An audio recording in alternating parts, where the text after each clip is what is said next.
You know, it's always interesting to watch the reaction in the entertainment media complex when they run smack bang into a reality so irrefutable that no amount of cope, doublethink, spin doctoring, or manipulative "and that's a good thing" articles can possibly obfuscate it. That's right, the court of box office opinion has rendered its verdict on The Marvels, dear viewer, and their judgment has been harsh and unanimous. This movie is officially a flop. In fact, calling The Marvels a flop is a bit like saying that Movie Bob has some questionable opinions about the human race. Yes, it's technically a true statement, but it doesn't really encompass the full magnitude of the problem. The movie recorded an embarrassing $47 million on its opening domestic weekend, by far the worst performance out of any Marvel movie ever. Damn man, even The Incredible Hulk managed to bring in $55 million, and that was 15 years ago. Oh my goodness. Who could possibly have predicted this? Well, everyone as it turns out. Everyone except the people who made the thing, apparently. No matter how you try to spin it, the movie has been an unmitigated disaster, and now that it's impossible to lie their way out of that fact, the focus has shifted instead on finding a politically acceptable explanation that allows the studio to save face. It wasn't a bad movie, you see. The real problem was the actors' strike preventing the stars from promoting it. Because truly, whenever Brie Larson opens her mouth to talk about Captain Marvel, she's an instant hit with audiences. Tom Cruise over here? No, I want to be the first me, not the next Tom Cruise. Thank you very much. Well, you know. And if there's one thing we can all agree on, it's that scripted, corporate-approved puff-piece interviews on late-night talk shows are where every thinking man goes to form their opinions about the latest film releases. How about superhero fatigue? That's a reliable excuse that can get conveniently wheeled out whenever a film flops. Marvel have just been putting out too many hits in recent years, proving the point that you really can have too much of a good thing. And then of course there's the ultimate get out of jail free card for your shitty movie: sexism and misogyny. All of those toxic man babies out there just couldn't stomach the idea of a female-led movie and had to pummel it into the ground lest other humans of a female persuasion start getting dangerous ideas that they can do things for themselves. Everything is sexist, everything is racist, everything is homophobic, and you have to point it all out. Be silent. Keep your forked tongue behind your teeth.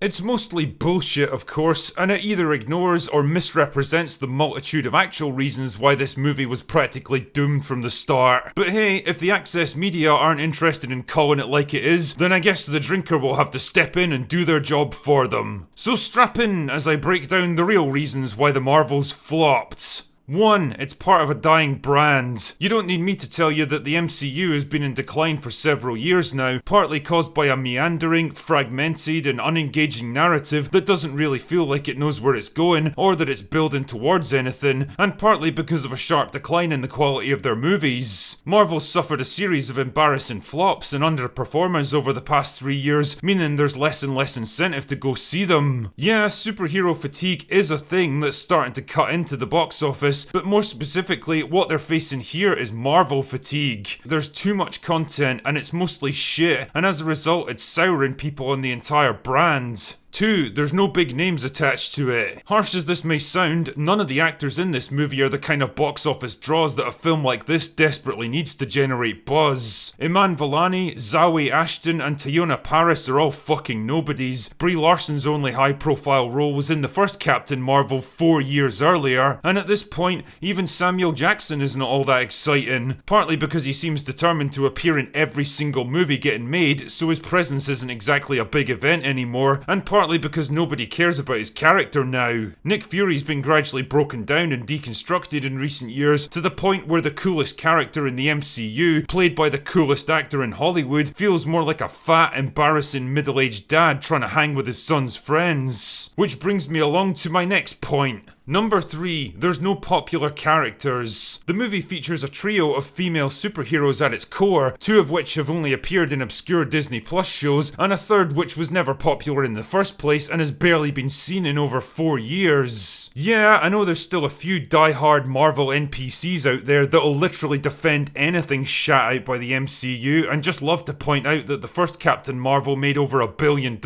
at a time when every fucking Marvel movie was making $1 billion.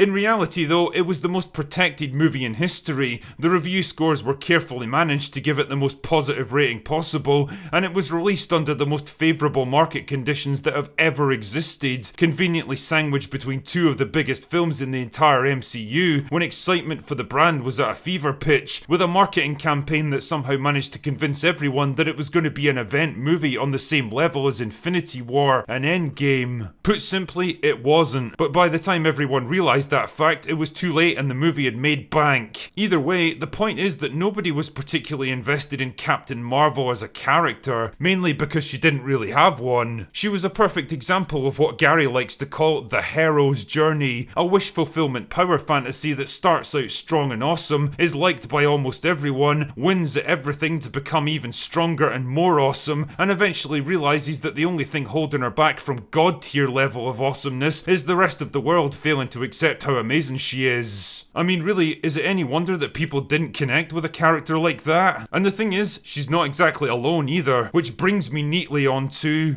Number 4, the MCU. After disposing of Ike Perlmutter, who was basically the only thing keeping the MCU on track, one of Kevin Feige's stated objectives was to introduce more female characters into the MCU. In fact, he wanted more than 50% of Marvel heroes to be female. Now, a smart writer could have found ways to gradually introduce cool, interesting, well-rounded female characters to complement rather than undermine the existing male heroes. You know, proving the point that both men and women are pretty awesome in their own ways, and that when they work together instead of against each other, great things can happen. The writers at Marvel were not smart, however. Instead, what we ended up with was a relentless deluge of smug, generic, overpowered, patronising boss bitches that the scripts were painfully eager to depict as smarter, stronger, more capable, more righteous, and more assertive than the dumb, timid, outdated imposters now wearing our favourite heroes like skin suits. They usually excelled in traditionally male-dominated fields like science, technology, aerospace, and engineering. They were often completely self-taught, and of course, they never needed help from a man. And by God, Marvel really went all in with this one. If a movie or TV show happened to have a male lead, you could basically guarantee there would be at least 2 or 3 of these strong female supporting characters hovering around him, making fun of his grandiose posturing and consistently outperforming him in every possible way. On the other hand, if the movie was female-led, then the favour was absolutely never returned, because of course, that door only ever swings one way. And while this isn't a very diplomatic way of putting it, fuck me, that shit became real old real fast. The resulting oversaturation of poorly written, superficially strong but fundamentally unlikable female characters was soon mockingly labelled the MCU, and the result was a gradual souring of audiences towards any new female characters. People just didn't trust them anymore, because they knew exactly what they'd be getting when one of them showed up. Just another smug feminist power fantasy, here to put men in their place and pander to the female demographic. And really, Captain Marvel pretty much set the tone for the MCU before it was even a thing. She was the quintessential Marvel girl boss, always strong, always being told how great she is, never vulnerable, weak or flawed, and ultimately so physically powerful that she was practically unusable as a hero because nothing could threaten her. After 4 years of being beaten over the head by the insufferable girl boss archetype, it's no wonder the audiences were less than excited to go see a movie built around 3 of the fucking things. Number 5.